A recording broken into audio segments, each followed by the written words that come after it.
नमो अरिहंताणं नमो सिद्धाणं नमो आयरीयाणं नमो वज्रायाणं नमो लोय सव्यसाहूनं वंदितु सर्वसिद्धे ध्रुवमचलमणोवमं गतिं पत्ते वोच्छामि समय पाहुड मृणमो सुध केवली भणिदं नमः समय साराय स्वानुभूत्या चकासते चित्स्वभावाय भावाय सर्वभावांतरक्षिदे निज स्वरूप को परम रस जामे भरो अपार वंदो परमानंदमय समय सार अभिकार।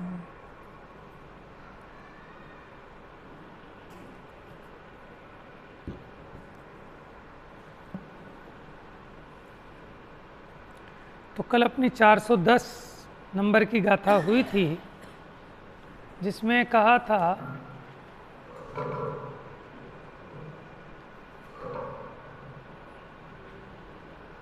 कि ये आत्मा अपने दर्शन ज्ञान चारित्र का ही सेवन करे, पर द्रव्य का सेवन ना करे, पर द्रव्य में विहार ना करे।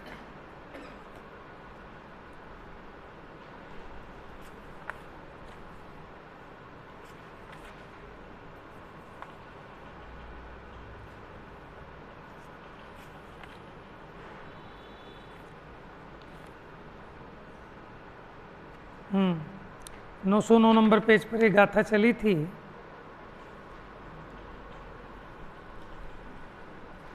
तो यहाँ प्रेरणाएं दी थी कि मात्र व्यवहार में ही मूढ़ नहीं रहना चाहिए, परमार्थ का सेवन करना चाहिए। कि जो मंदिर नहीं आता था उसको प्रथम उपदेश तो यही होगा कि आप भैया मंदिर तो आओ। जो स्कूल में ही नहीं जाता बच्चा, अभी उसको ये नहीं कहेंगे तो पढ़ता नहीं, ये नहीं करता, वो नहीं करता। अरे स्कूल में एडमिशन ले कि क्या होगा कि उससे तू बड़ा बन जाएगा, हैं, होशियार हो जाएगा, कलेक्टर बन जाएगा, इंजीनियर बन जाएगा। तो बच्चा तब ये नहीं पूछता कि स्कूल में एडमिशन लेने से कलेक्टर कैसे बन जाएगा। कह रहे तू ले हो तो सही, स्कूल में एडमिशन लेगा, ठीक है, और फिर ना पढ़े, तब उसको कहते हैं भैया एडमिशन लेने से थोड़े ही, पढ़ो भी। ऐसे पहले तो मंदिर आए और खाली मंदिर आने में ही संतुष्ट होकर बैठ जाए तो उसको समझाते हैं कि व्यवहार में मूढ़ होना योग्य नहीं है। कि अब आत्मा परमात्मा के स्वरूप को समझो, सुखी होने का उपाय क्या है अब उसे समझो, उसे समझता है। और इसके अगर एक बार समझ में आ जाए, है ना, दुख को मिटाने का उपाय, सुखी होने का उपाय, और ये ना करे, ऐसा हो ही नहीं सकता। नहीं कर रहा इसका मतलब अभी समझ में नहीं आया। देखो, करने में सबकी अपनी अपनी पुरुषार्थ योग्यता का फर्क हो सकता है, लेकिन उपादेयपना तो उसमें आएगा ही आएगा। कदाचित किसी कर्म विशेष की वजह से वो ना करता दिखाई दे, लेकिन अंदर में उसको उर्मे चटाचटी तो रहती है। जो असंयमी सम्यक दृष्टि है, अविरत सम्यक दृष्टि, उसको व्रत नहीं होते, संयम नहीं होता, लेकिन संयम धारण की उर चटाचटी जरूर होती है।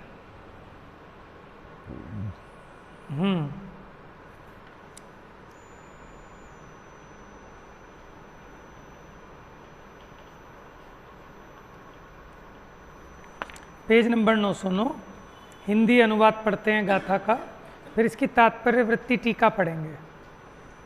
तू स्थाप निज को मोक्ष पथ में, ध्यानुभव तू उसे, उसमें ही नित्य विहार कर।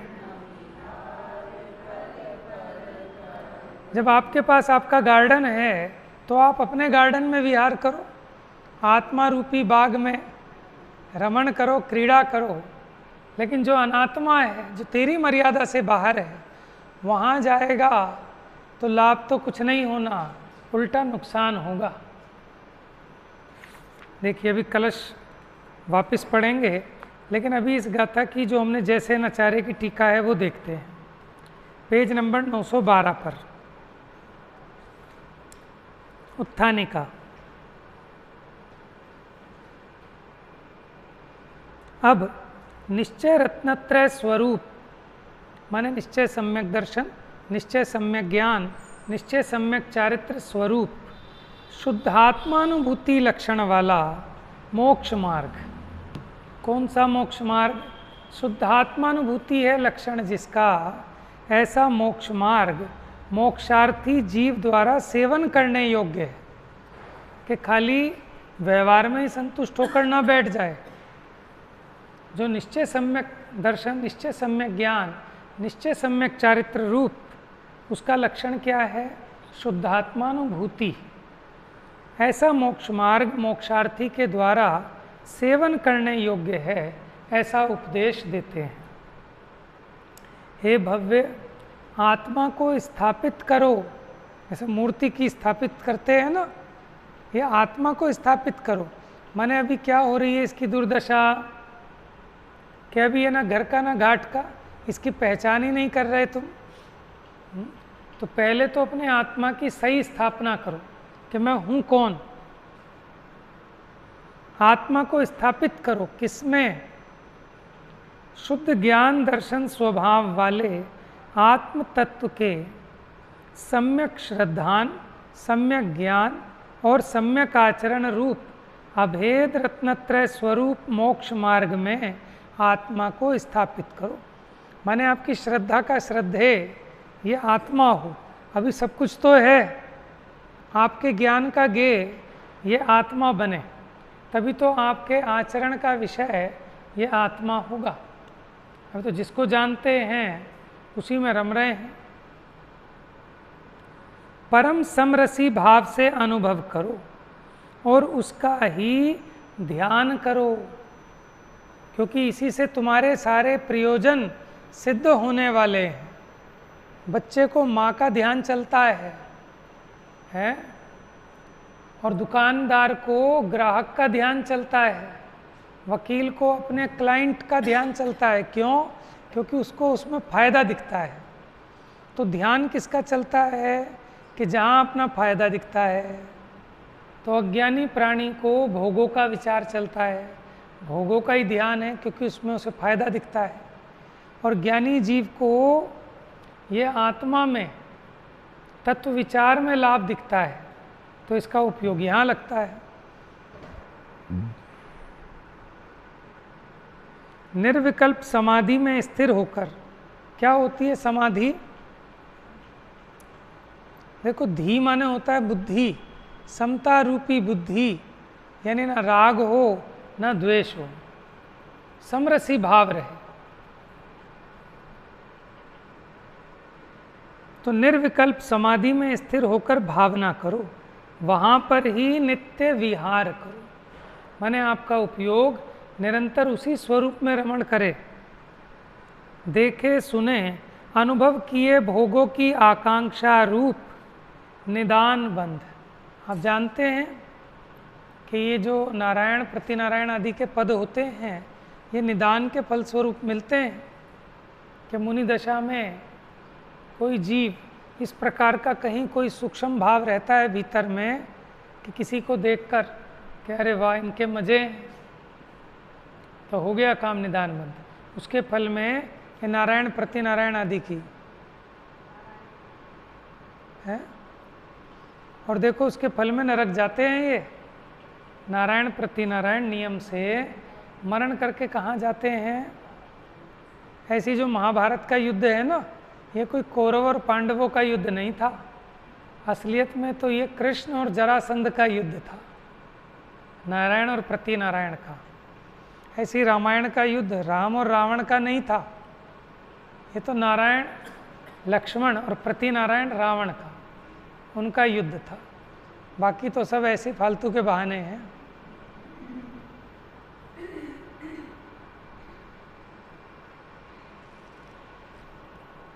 देखो कैसी जगत की असारता है कि वो प्रतिनारायण ठीक है, 3 खंड को जीतता है, 3 खंड का अधिपति बनता है। और जो प्रतिनारायण है वो कुछ नहीं करता, वो सिर्फ उसे जीत लेता है और सब कुछ उसका। समझ में आए? चक्र आदिक ये प्रतिनारायण की आयुधशाला में उत्पन्न होते हैं और बाद में नारायण को गिफ्ट मिल जाते हैं। वो जो शंभू कुमार बांसों के उसमें बीहड़ में घुस के तपस्या कर रहा था, कितने 6 महीने से 12 वर्ष से, और अब उसको एक कौन सी सूर्य हरास खड़क थी या चंद्रहरास, चंद्रहरास, वो खड़क तलवार सिद्ध हुई, ऐसे लटक गई। वहाँ से लक्ष्मण गुजर रहे थे और ये क्या, उन्होंने उठाई और उसकी धार चेक करने के लिए बांसों पर चलाई और उसकी मुंडी अलग हो गई। किसकी? देखो जगत का स्वरूप, संसार का स्वरूप वैराग्यदायी है कि नहीं, कि जिसके लिए तपस्या की दूसरे को जीतने के लिए, वही अपने प्राणों का हरण करने वाली हो गई। बताओ कैसा जगत का स्वरूप है। किसी को कोई मारने जा रहा है और खुद मर जाता है। ऐसी जग रीत देख। हाँ, नहीं, काहू घर पुत्र जायो, काहू के वियोग आयो, काहू राग रंग काहू रोया रोई पड़ी है।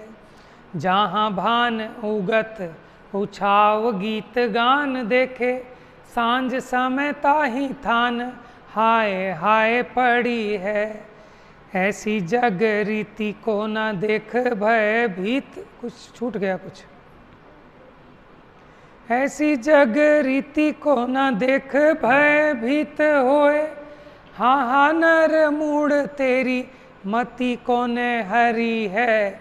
मानुष जन्म पाए सोवत विहाय जाए, खोवत करोड़न की एक एक घड़ी है। अभी हम अपने समय को कितना इजीली खराब कर देते हैं, और जब मरण समय आता है, मौका नहीं मिलेगा, तब ये जीव विचार करता है, अरे बस 5 मिनट मिल जाते मुझे तो मैं भेद ज्ञान करके अपना कल्याण कर लेता। 1 मिनट मिल जाता तो भी मैं विचार लेता, अपने आत्मा परमात्मा का ध्यान कर लेता।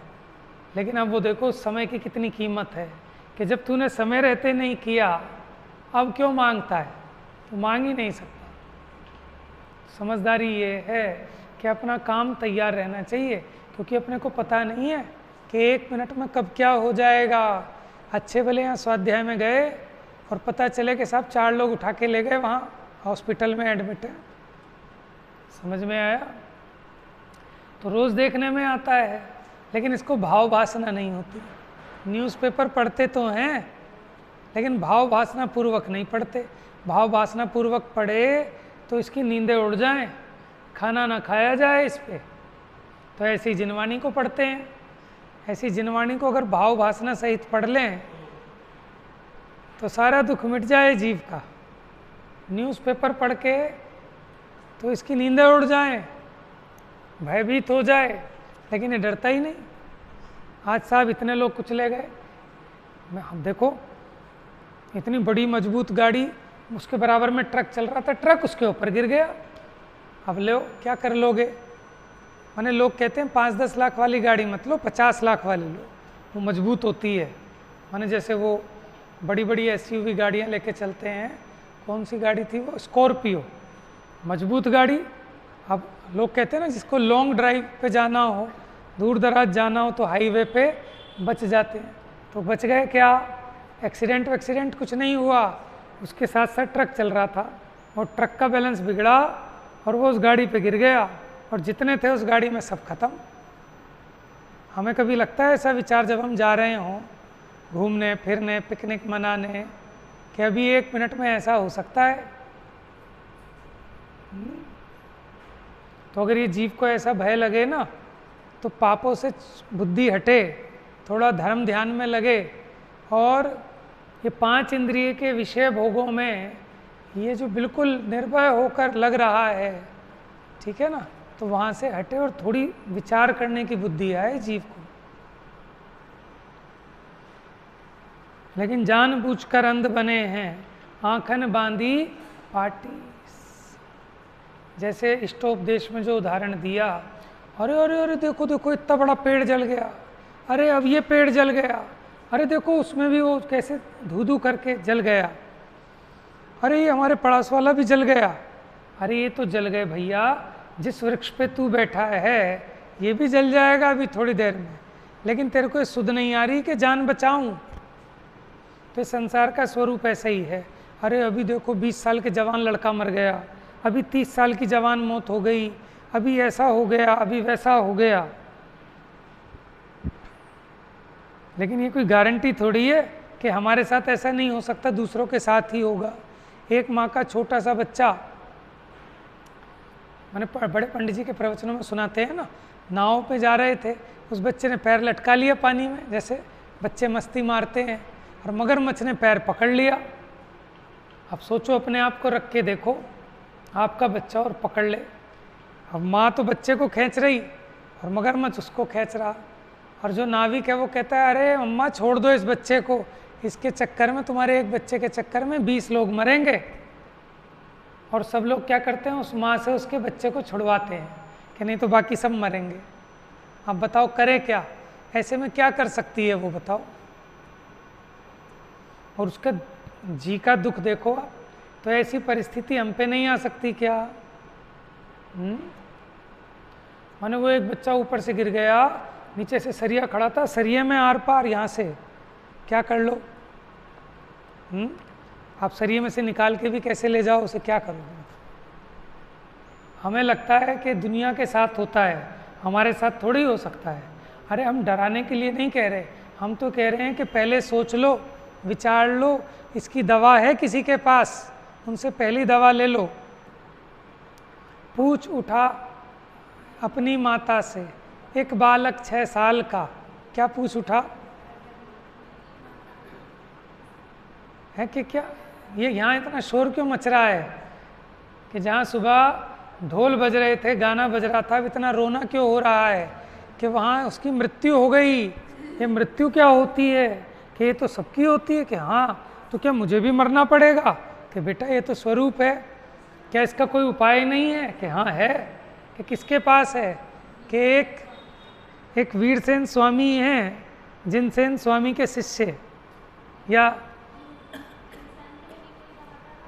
अच्छा ये जिनसेन बने थे, हाँ, तो वीरसेन स्वामी हैं एक, उनके पास उपाय है कि मरण ना हो। समझ में आया? तो ये जितने भी हैं इनका उपाय जिनवाणी के पास है कि ये काम भले हों लेकिन तू दुखी नहीं हो, उसकी हम गारंटी ले सकते हैं। समझ में आया? जब ये जीव भेद ज्ञान करेगा, इसका मोह मंदता को प्राप्त होगा, इसकी ममता हल्की पड़ेगी, सारा का सारा दुख मोह जनित है, तो इस मोह को जीत ले तो दुख जीत लिया। इसको तुम नहीं टाल सकते कि ऐसा ना हो और वैसा ना हो। भरी जवानी में कैंसर हो रहा है लोगों को, है, बताओ क्या कर लोगे? मेरे पास एक आया, बाप 60 साल का था, उसका बेटा होगा 35-40 साल का, उसको कैंसर हो गया है और 6 साल से पड़ा है ऐसे ही, कुछ काम नहीं करता वो बेचारा, बुढ़ा बाप ही सब कुछ करता है। कर लो, क्या करोगे? माने ये इस मनुष्य पर्याय में, इस कली काल में इतने हीन पुण्य के धारी जीव हैं कि घमंड करने की कहीं कोई गुंजाइश नहीं है, और फिर भी ये जीव घमंड में मरा जा रहा है। देखो कैसी विचित्रता है, तभी तो इसके ऐसे पाप के उदय भी आते हैं। अभी अगर ये जीव अपनी कषायों को मंद करे, ठीक है ना, मद को छोड़े, थोड़ा सरल हो, तो इसके अपने आप पाप प्रकृतियाँ पुण्य रूप संक्रमित होती हैं। अपने मोह को घटाए तो दुख मिटे, लेकिन मोह को घटाने का उपाय तो करता नहीं है, मोह को पुष्ट करने का उपाय करता है कि तुम हमारे यहाँ मिठाई लेके आओ, हम तुम्हारे यहाँ मिठाई लेके आएंगे। अरे तुम हमें जिनवाणी का रस पिलाओ, हम आपको जिनवाणी का रस पिलाएं, इससे मोह घटेगा। लेकिन हम तो सारे उपाय मोह बढ़ाने के ही तो करते हैं, है ना, मोह घटाने के क्या उपाय करते हैं? तो ये समझ लेना, बच्चे के मरने से दुख नहीं होता, दुख होता है अपने मोह का, अपनी इच्छा का। हमें वो अनिष्ट लगता है, हम ये नहीं चाहते कि ऐसा हो, इसलिए दुख होता है। अगर कल को आप ये चाहते कि मर जाए और मर जाए तो आपको सुख होगा। समझ में आया ना? अपनी इच्छा से तो दुखी है जीव। जैसा परिणमन करना चाहता है अपनी कषाय के अनुरूप, वैसा होए तो सुख मानता है, वैसा ना होए तो दुख मानता है। और बच्चा भी कहाँ मर गया? तेरे पास से तो अभी तो है 5 साल से, उसके पहले भी तो कहीं था, उसके बाद भी कहीं रहेगा अपने पुण्य प्रमाण। और तेरे घर में भी रहता तो तू उसको सुखी कर सकता था क्या? ऐसे ऐसे करोड़ोंपति हैं जिनका बच्चा बेड से नहीं उठ सकता, 2 नौकर रखते हैं, बिल्कुल लटका लटका के लेके चलते हैं। हम बताओ। तो इसका उपाय तो है दुख को मिटाने का। कि आप चाहो कि कुछ ना हो संयोगों में, वो कोई उपाय नहीं है। उपाय ये है कि सब कुछ होता रहे लेकिन मुझे दुख ना हो। तो उसके लिए क्या चाहिए? कि सम्यक तत्व विचार चाहिए, सम्यक तत्व निर्णय चाहिए, और उसका ही अभ्यास हम कर रहे हैं, है ना? तो इसका जो निरंतर अभ्यास करेगा उसका मोह गले बिना नहीं रहेगा। आपको पता नहीं चलता, हर क्षण क्षण यह मिथ्यात्व हल्का पड़ता जाता है। जैसे जैसे ये जीव तत्व विचार करता है वो मिथ्यात्व हल्का पड़ता जाता है। और फिर कभी ऐसा होता है कि एक क्षण में ये वैराग्य को प्राप्त हो जाता है, सब छोड़कर। दुनिया की तृष्णा को छोड़ संयम की साधना में चल पड़ने मी कुंवार। अभी शादी के लिए गए थे, दूल्हा बने थे, हम बताओ कैसा गजब का परिवर्तन आ गया। तो अंदर में मोह इतना मंद था कि बस उसको एक बहाना चाहिए था। जैसे कोई कसाय में भरा होता है, बस उसको तो एक बहाना चाहिए। आपने एक बात कह दी और वो तो भैया लड़ने मरने तैयार है। तो इसी प्रकार ये तो अंदर से भरे बैठे थे, भीगे परिणाम वाले थे, वैरागी थे, बस वो एक बहाना बनना था। वो बहाना बना और वो जो एक हल्की सी एक गांठ थी वो भी टूट गई, है ना? और मुक्ति में हो गए, चले गए मुक्ति की साधना में।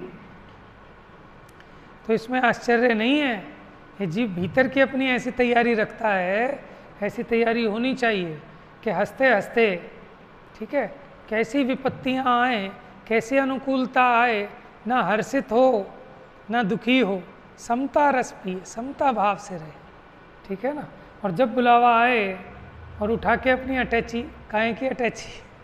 पुण्य पाप की, और थोड़ा बहुत धर्म किया है तो उसकी और क्या लेके जाएगा जीव अपने साथ? यही लेके जाएगा। एटीएम कार्ड की सुविधा है, कैश मत लेके जाओ, एटीएम कार्ड रखो, ये सब जगह चलता है।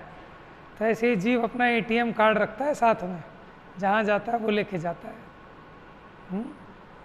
अब जितना बैलेंस होगा उतना मिलेगा, है ना? उससे ज़्यादा कहाँ से निकाल लोगे? तो कोई जन्मते ही ऐसी जगह पैदा हो जाता है राजा की बेटी, और ऐसी जगह चली जाती है महादुख भरती है। राजा ने तो खूब देख के ब्याही थी, खूब करोड़ोंपति के यहाँ ब्याही थी, लेकिन वहाँ ऐसे पाप के उदय आ गए तो क्या करे? और कोई गरीबों की बेटी ऐसी जगह ब्याही जाती है सेठों में, लेकिन उसके भाग्य से वहाँ भी खाने के लाले पड़ जाते हैं। तो कोई किसी को क्या दे सकता है अपने भाग्य के सिवाय? ये सब हमारा मोह है कि हम अपनी बेटी को अच्छे घर में ब्याहेंगे, समझे, अपने बेटे के लिए अच्छा रिश्ता लाएंगे, कि सब उदय प्रमाण है। समझ में आया? ये सब संयोग उदय प्रमाण है, लेकिन इन संयोगों से सुख दुख का कोई संबंध नहीं है। अज्ञानता से दुख है और सम्यक ज्ञान से सुख है।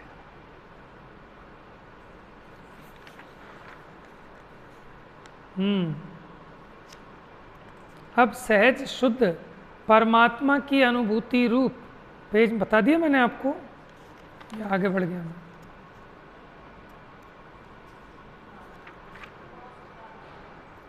912।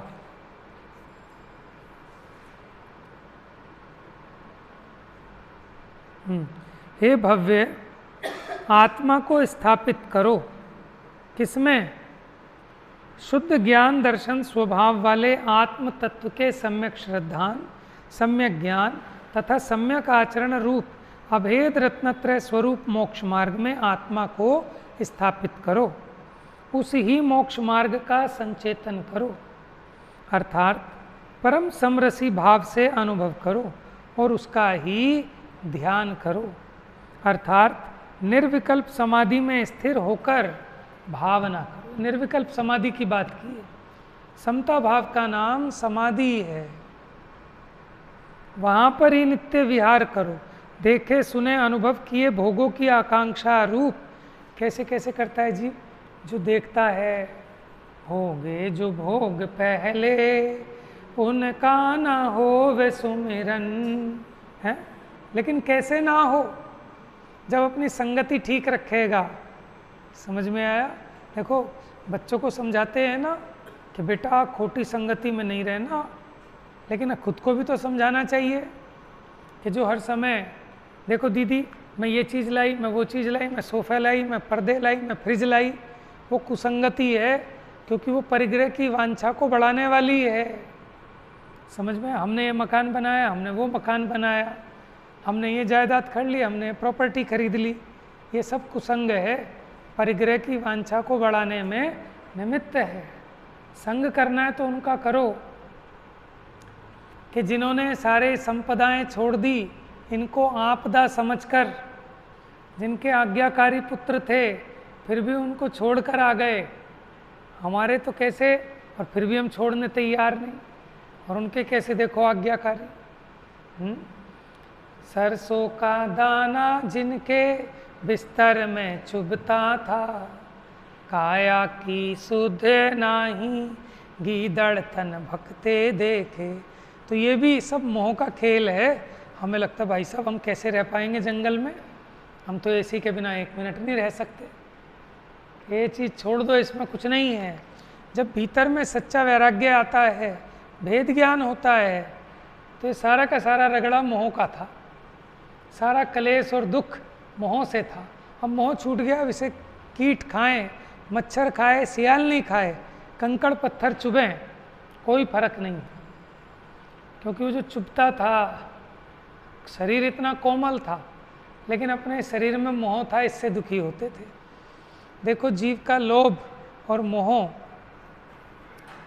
एक वो चमरी गाय बोलते हैं उसको शायद, उसके जो पूंछ के बाल हैं इतने लंबे बाल होते हैं, उसके इतने कोमल कि उसके पीछे सिंह उसको पकड़ने के लिए जब दौड़ता है तो वो गाय दौड़ती है, लेकिन उसकी पूंछ का बाल किसी झाड़ियों में अटक जाता है, और वो उसके लोभ में, माने उसे इतना मोह है अपने उन बालों से, अपनी पूंछ के बालों से, तो टस से मस नहीं होती, और सिंह उसको अपना शिकार बना लेता है। यही तो हालत हमारी और आपकी हो रही है कि परिग्रह के लोभ में, 5 इंद्रिय के लोभ में काल आ गया हमको पकड़ने, लेकिन वो काल नहीं दिखता। 90 साल के हो गए बाबा जी, लेकिन फिर भी मंदिर में समय नहीं लगाते, मंदिर में तो बैठा नहीं जाता, बाबू क्या करूं, चला नहीं जाता, और दुकान पे 12 घंटे बैठे रहते हैं, ऐसे टस से मस नहीं होते। वही लाला जी मंदिर पे जिनमें आया नहीं जाता है ना, गजब की लीला मोह की।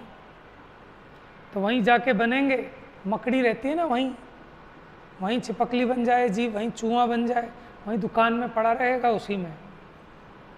जीव ऐसा पता नहीं होता, इसी को कहते हैं निदान बंध। देखे भोगे सुने हुए भोगों की आकांक्षा रूप निदान बंध आदि पर द्रव्य के आलंबन से उत्पन्न शुभ अशुभ संकल्प विकल्पों में विहार मत कर। है? अशुभ विकल्प ही नहीं, ये जो शुभ विकल्प हैं ये भी आकुलता देने वाले हैं। आप सोचो, आज मैं भूखे को रोटी खिलाऊंगा, है तो शुभ विकल्प, लेकिन कितनी आकुलता का देने वाला है कि नहीं? आपके बच्चे का एक कपड़ा छोटा हो गया, आपको विकल्प आता है अरे किसी गरीब को देंगे, अब उस गरीब को ढूंढो, फिर कौन लेने तैयार होगा, उसका बच्चा इस साइज़ का है कि नहीं है, कितनी आकुलताएं हैं। मैं पहले एक एग्ज़ाम में ड्यूटी लगती थी, और वहाँ बढ़िया हल्दीराम का वो मिलता था खाने का डब्बा, तो हमें विकल्प आया अरे हम क्यों छोड़ें, सरकारी माल है, ये लोग ऐसे ही वेस्ट कर देंगे। हमने कहा ले लेंगे और किसी गरीब को दे देंगे, भूखे को। अब वही ढूंढते रहो, ढूंढते ढूंढते घर तक ले आता था, कोई नहीं मिला लेने वाला। और घर पे आके सोचते किसे दें, सामने गरीब के बच्चे रहते थे, बुला के उन्हें दे तो दिया एक दिन, लेकिन फिर पेट में दर्द सा होने लगा कि बाई चांस खा के इनके पेट वेट में कभी कुछ दर्द वर्द हो गया, ठीक है ना, तो खामोखा मुंह और काला हो जाएगा। तो फिर अब क्या किया, थक हार के भैया लेना ही बंद कर दिया, हमें चाहिए ही नहीं, पहले यहाँ से लेंगे और फिर ढूंढते फिर किसका भला करें, किसको दें, क्या दें। मैंने रिक्शा वाले से भी पूछे हैं तो भी पूछे क्या है कैसा है, क्योंकि वहम मानते हैं ना लोग, नहीं तो हल्दीराम का डब्बा कौन दे रहा है बिल्कुल ताज़ा ताज़ा, लोग तो सड़ा हुआ देते हैं। समझ में आया? तो 2-4 बार ऐसा हुआ, घर तक आ गया, कोई नहीं मिला लेने वाला, फिर थक हार के हमने कहा भैया बाहर रख दो, जिसकी किस्मत होगी ले जाएगा। तो है तो पुण्य भाव, उपकार करने का भाव, लेकिन करके तो दिखाओ, आकुलता ही तो भोगते हो। देखो आप किसी का भी भला करने का सोचो, तो ये जो भला करने का भाव है ये भी आत्मा की शांति का घात करता है कि नहीं करता है? हम बिना मतलब इन चक्रों में पड़े रहते हैं, हमें लगता ही नहीं है कि दुख है। क्यों? कि हमें पुण्य का लालच है। हम क्या सोचते हैं, अरे पुण्य की कमाई कर लो। अरे पुण्य की कमाई के चक्कर में तो अपनी आत्मा की शांति का कितना घात कर रहा है, ये तो सोच। तो इसको भी सही खतौनी नहीं आती कि लाभ किस में और नुकसान किस में। और इसको ये भेद विज्ञान होना चाहिए कि प्रत्येक प्राणी अपनी किस्मत का खाता है। कई लोग होते हैं बेचारे अपने घर से चलते हैं ना सुबह टिफ़िन लेके, मैंने देखा कुछ ऐसे ज़्यादा समर्थ नहीं होते, 10-12-15 हज़ार की नौकरी करते हैं, वो भी अपने टिफ़िन में 2 रोटी फालतू सिकवा के चलते हैं और फिर रेड लाइट पे ढूंढते रहते कौन कहाँ है भिखारी, 1 रोटी उसे दूंगा, 1 रोटी उसे दूंगा। इस चक्कर में दुकान को भी लेट हो जाए, ऑफिस को भी लेट हो जाए। तो कैसा मोह है जीव का। भावना तो अच्छी है लेकिन कितना आकुलित हो रहा है जीव। समझ में आया? माने हमें महसूस होता है कि जब जब हम किसी का भला करने की सोचते हैं खुद बहुत परेशान हो जाते हैं। क्यों परेशान हो जाते हैं? आकुलता में, कि सहजता में छोड़ दो, जिसका होना नक्की होगा हो जाएगा, नहीं होना होगा नहीं हो जाएगा। समझ में आया? तो यहाँ इस बात पे से कही कि ये जो पुण्य और पाप इन सब के विकल्पों को छोड़ो। क्या है वो? छोड़ सकल जग दंद फंद निज आत्म ध्याओ। क्या है?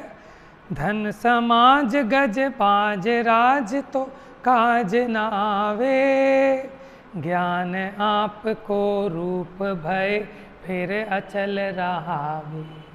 हम क्या करना चाहते हैं? हम अमीरों से दोस्ती गांठना चाहते हैं। धन, भाई साहब धन होगा तो वही काम आएगा बुरे समय में। समाज, बुरे समय में समाज ही काम आती है। गज बाज राज काज ये कोई काम नहीं आता, लेकिन ज्ञान आपका रूप हुआ तो वो सम्यक ज्ञान काम आता है, बाकी कहीं कुछ काम आने वाला नहीं। समझ में आया? आप आ रहे हो, रास्ते में आपके चोट लग गई, आप पड़े हो एक तरफ बेहोश, हल्की हल्की होश है। अब बताओ आपको कौन वहाँ सुखी कर सकता है? चलो आप हॉस्पिटल में ही पड़े हो, ठीक है, वहीं आपके सुइयाँ ठोक रखी हैं। समझ, ऐसा पाप का उदय तो हम खुद लाते हैं, वो इतनी इतनी सुइयाँ, इतनी मशीनें और ये सब, और फिर जहर पिलाया जाता है ठोक ठोक के, है। तो इससे तो जीव अपने घर में मर जाए वो लाख दर्जे बढ़िया है। वहाँ तो अच्छे भले को मार देते हैं। समझ में आया? 50% बीमार होते हैं ना, तो वहाँ जाके 100% हो जाते हैं। सच्चाई तो ऐसी ही है, लेकिन ये जीव के समझ में नहीं आती, क्योंकि विनाश काले विपरीत बुद्धि कहते हैं। गीदड़ की मौत आती है तो वो कहाँ शहर की ओर भागता है, ऐसे ही जब इस इंसान की मौत आती है तो ये पहले हॉस्पिटल में भागता है। समझ में? सारे शमशान बना दिए, सब षड्यंत्र हैं। मैक्स हॉस्पिटल में देखो, करोड़ों रुपए ले लेते हैं उनके, और फिर सॉरी कि आप थोड़ा लेट हो गए थे लाने में। तो एक जगह मैंने पढ़ा कि हराम का पैसा आंतड़ियाँ फाड़ फाड़ कर बाहर निकलता है। तो समझ में आ गया हॉस्पिटलों में जाके कि सारी आंतड़ियाँ फाड़ी जा रही हैं। भाई साहब 12 लाख जमा कराओ पहले। अच्छा साहब भाई साहब ऑपरेशन क्रिटिकल है, जर्मन का डॉक्टर बुलाना पड़ेगा स्पेशल अपॉइंटमेंट पे, 15 लाख अभी की अभी 1 घंटे में आएगा फ्लाइट से, कि लो साहब, तो आंतड़ियाँ फट रही हैं और सारा पैसा जा रहा है। समझ में आया? तो इसलिए कि हमारे मन का वहम है कि हॉस्पिटल में जाने पे ठीक होते हैं, है ना। तो अपने उपयोग को पलटे जीव, पाप से उपयोग हटाकर पुण्य में लगाए। चलो धर्म नहीं समझ में आ रहा, लेकिन पुण्य भी कहाँ होता है? देव गुरु धर्म, देव गुरु यति अर्चना, और जो ये दीन दुखी इनके प्रति परोपकार की भावना। ऐसा प्रवचन सार की एक गाथा है कि पुण्य किसे कहते हैं, पुण्य कैसे उत्पन्न होता है, इसको ये भी नहीं पता, पुण्य कमाना भी नहीं आता। माने आपके शरीर में कोई बीमारी हुई तो बीमारी पुण्य के उदय से हुई है कि पाप के उदय से? बताओ जरा। पक्का भरोसा होना चाहिए, ये पक्का भरोसा। माने हम आत्मा की श्रद्धा की बात कर रहे हैं, अभी खाली आत्मा की श्रद्धा से काम नहीं होगा, आपको 9 तत्वों की यथार्थ श्रद्धा चाहिए, पुण्य पाप की भी पक्की श्रद्धा चाहिए। जो शरीर में रोग आया वो पाप के उदय का कार्य है कि पुण्य के उदय का? और शरीर में से वो रोग जाए, स्थूल रूप से ग्रहण करना कि वो पुण्य के उदय का कार्य है। ठीक है, रोग आया पाप के उदय से, अब और ज़्यादा पाप करें तो रोग मिट जाएगा क्या? है, करते हम ऐसे ही हैं। पहले ही पाप करके आए थे कि जिसमें ऐसा रोग लगा, और अब अभक्ष्य औषधियाँ खाते हैं, है ना, जिसमें मांस कितने कितने जीवों की, अरे उसके एक्सपेरिमेंट पे इतनी हिंसा है। ठीक है, चलो उसमें डाला नहीं डाला अलग बात, लेकिन उसका जो ट्रायल होता है उसमें कितने जीव मार दिए जाते हैं, कहाँ कहाँ क्या क्या चढ़ा चढ़ा के देखते हैं, है? और उसको खाते ही अपनी बॉडी का भी सब केमिकल गड़बड़ हो जाता है। तो हमारा ये जो पाप भाव है, देह में आसक्ति का भाव, ये पाप भाव है कि पुण्य भाव? जरा जरा सी चीज़ से घबरा जाते हैं, अरे अब ये सड़ना गलना है तो ऐसे ही होगा, झुर्रियाँ नहीं पड़ेंगी बुढ़ापे में तो जवानी में पड़ेंगी, बाल सफ़ेद बुढ़ापे में नहीं होंगे तो क्या जवानी में होंगे? आजकल तो जवानी में भी होने लगे, बच्चों के होने लगे हैं। समझ में क्या, इससे क्या परेशानी है, क्या दुख है? लेकिन मोह का अजीब दुख है जीव को। कुछ ना कुछ, जैसे बच्चा होता है ना, बिना मतलब के काम में कोई सामान इधर का उधर उठा, उधर का इधर उठा, माँ बाप कहेंगे अरे क्यों परेशान हो रहा है बेटा, आराम कर ले, सो जा। लेकिन वो कुछ ना कुछ इधर उधर उधर इधर इधर उधर ऐसे ही हम लगे रहते हैं, और फिर कहते हैं बहुत बिजी हूँ। वो बच्चा भी बहुत बिजी है, उस पर फुर्सत नहीं है, वो 4 चीज़ यहाँ की वहाँ रखता है, वहाँ की यहाँ रखता है, उधर का उधर खोल के फैलाता है, उधर का इधर, और कहता है बहुत बिजी हूँ। ऐसे ही हम और आप इन सब चीज़ों में बिजी हैं, और बैठ के विचार नहीं करते कि जिन चीज़ों के पीछे हम पागल हुए जा रहे हैं, इनसे अपने सुख का रत्ती मात्र भी कोई संबंध नहीं है। अभी आँख बंद करो और अपने स्वरूप का चिंतन करो कि मुझे चाहिए क्या। भूख प्यास ये सब शरीर के धर्म हैं, आत्मा के धर्म नहीं है। आत्मा को भोजन नहीं चाहिए, लेकिन मोह से शरीर में एकत्व बुद्धि है, तो फिर ये आत्मा डिमांड करता है मुझे भोजन चाहिए। फिर रसना इंद्रिय कहती है मैं भी हूँ कि भोजन तो चाहिए लेकिन स्वादिष्ट चाहिए। स्पर्शन इंद्रिय कहती है गरम गरम चाहिए। घ्राण इंद्रिय कहती है सुगंध भी चाहिए। समझ में आया? तो इनकी इच्छा पूरी करते करते ये आत्मा मर रहा है। अब अपने लिए जीना है, अब गुलामी नहीं करनी। बहुत इनकी चाकरी कर ली। अब अगर चाकरी भी करेंगे तो किसकी करेंगे? पंच परमेष्ठी की करेंगे, क्योंकि उनकी चाकरी करने पर उनके जैसे पद की प्राप्ति होती है। नात्यद्भुतम भुवन भूषण भूतनाथ भवन्तमभीष्टुवन्ता तुल्या भवन्ति भवतो ननु तेन किं वा भूत्याश्रितं य इह नात्म समं करोति। जगत में भी जो श्रीमंत होते हैं, सच के श्रीमंत होते हैं, उनके पास जो नौकरी करने वाला है ना, वो उसको भी श्रीमंत बना देते हैं। समझ में? ये सेठ की पहचान है। उसी प्रकार इसमें क्या आश्चर्य है भगवान कि आपकी भक्ति करने वाला आपके समान भगवान बन जाए तो इसमें क्या आश्चर्य है? समझ में आया? तो इसलिए अगर नौकरी भी करना तो पंच परमेष्ठी की करेंगे, अज्ञानी और मिथ्या दृष्टियों की क्यों करेंगे? समझ में आया? और जिसको ऐसा निर्णय होता है, अपने पुण्य पाप का भरोसा होता है, तो उसके भोजन की व्यवस्था देव आके करेंगे। समझ में आया? कल बताया था ना, करे सेव ताकि, इसमें आश्चर्य नहीं है, पुराण भरे पड़े हैं ऐसी कथाओं से। लेकिन ये जीव को भरोसा ही नहीं है पुण्य पाप का भी, आत्मा का तो तब। तो सुखी होने का उपाय ये जिनवाणी से ही मिलेगा। इसके अलावा कहीं कोई कितना भी समझाए कि मनोज भाई फुर्सत में आना, तो मैं बताऊंगा 1 करोड़पति बनने का उपाय, तो वहाँ तो हम दौड़े दौड़े जाएंगे कि भैया आज स्वाध्याय नहीं हो पाएगा, कुछ अर्जेंट काम आ गया है। समझ में आया कि अगर करोड़पति बनना होगा तो पुण्य से बनेगा कि पाप से बनेगा? तो स्वाध्याय को छोड़कर, पूजा पाठ को छोड़कर, अनंत भगवंतों को छोड़कर, ठीक है ना, कैसे हो जाएगा? है ना? तो ये जीव को अभी इतना भी ख्याल में नहीं आता साइंस, तो इसको डॉक्टर याद आता है बीमारी होने पे, है? अपने परिणाम याद नहीं आते कि किन परिणामों से ऐसा मैंने बंद किया कि आज इस वेदना को भोगना पड़ रहा है। और वो पाप तो पाप, लेकिन पापों का बाप वो मिथ्यात्व बैठा है, जिसमें इस देह के कष्ट को मैं अपना कष्ट मान रहा हूँ। बच्चे के पेट में दर्द होता है ना, बच्चे को फीवर होता है, बच्चा नहीं तड़पता, उससे ज़्यादा उसके माँ बाप तड़पते हैं। क्यों? मोह के कारण। समझ में? बच्चा तो मस्त है, माँ बाप महा दुखी हो रहे हैं, बच्चा नहीं रो रहा। अब वो बच्चा ये नहीं कि 5 साल का हो तभी, 60 साल का हो और उसकी माँ 80 साल की हो तो भी रोती है। क्यों? कि दुखी क्यों हो रही है? कि इस बच्चे ने दुखी नहीं किया, तुम अपनी अज्ञानता से दुखी हो। है? बताओ, 80 साल की बुढ़िया, उसके 60 साल का बच्चा बीमार है, रो रही है, शोभा देता है?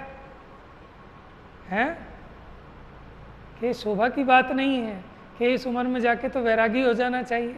वो जो 4 आश्रम के भेद किए ना, कि पहले 25 साल तक क्या करे? विद्यार्जन करे, फिर अगले 25 साल ये घर गृहस्थी के हैं, फिर अगले 25 साल क्या करे? वानप्रस्थ, अब घर वर सब छोड़ दे, एकांतवास करे, ठीक है, ज्ञानियों की संगति करे, और फिर अंत के 25 वर्ष संन्यास, माने सन्यासी हो जाए। अब उसी तरह रेशियो बांट लेना, 25% ले लेना।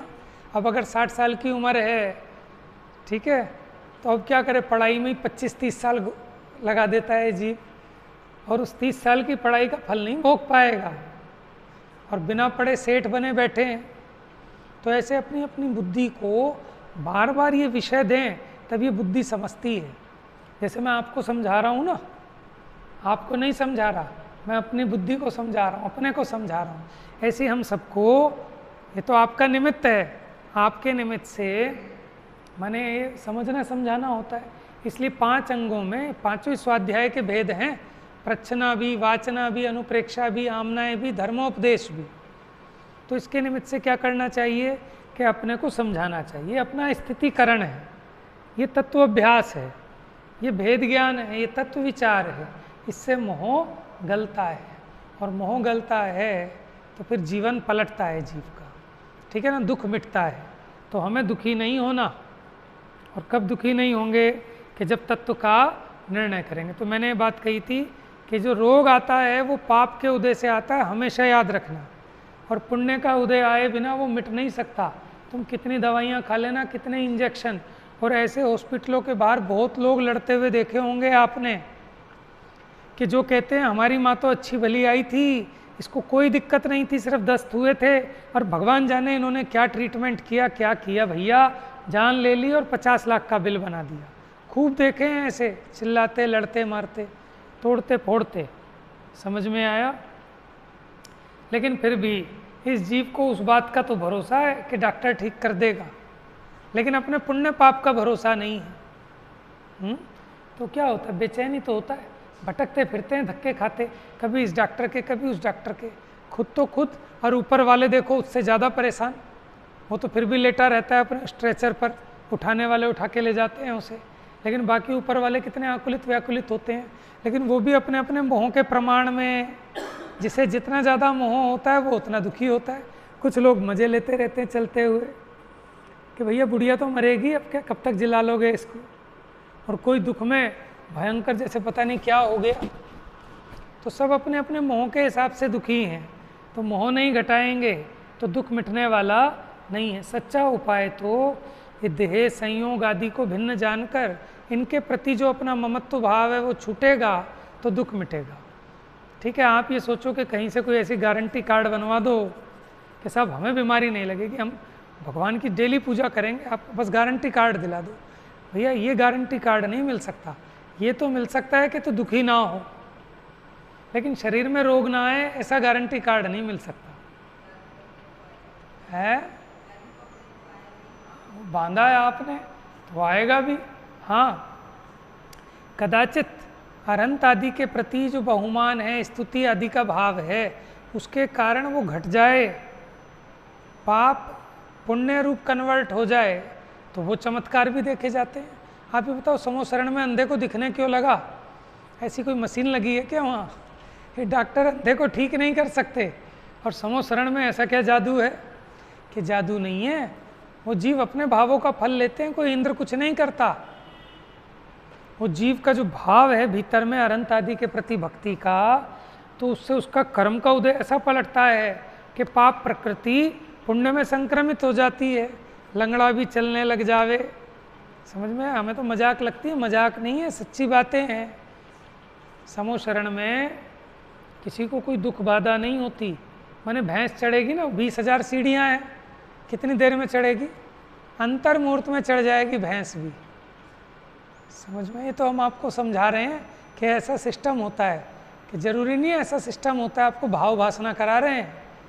लेकिन देखो जीव के परिणाम देखो, जिसको कहीं जाने की बहुत वो होती है ना रुचि, तो उसको टाइम नज़र नहीं आता, वो 2 मिनट में पहाड़ चढ़ जाता है। माने वो इस बात का प्रतीक है कैसा रुझान है उसको, कैसी रुचि है। जहाँ रुचि नहीं होती वहाँ काल बड़ा दिखता है, और जहाँ रुचि होती है वो ऐसा लगता है 2 मिनट में गुजर गया। समझ में आया? शेष चर्चा कल करेंगे। जा वाणी के ज्ञान से सूझे लोकालो, सो वाणी मस्तक नमो सदा देत हूँ धो।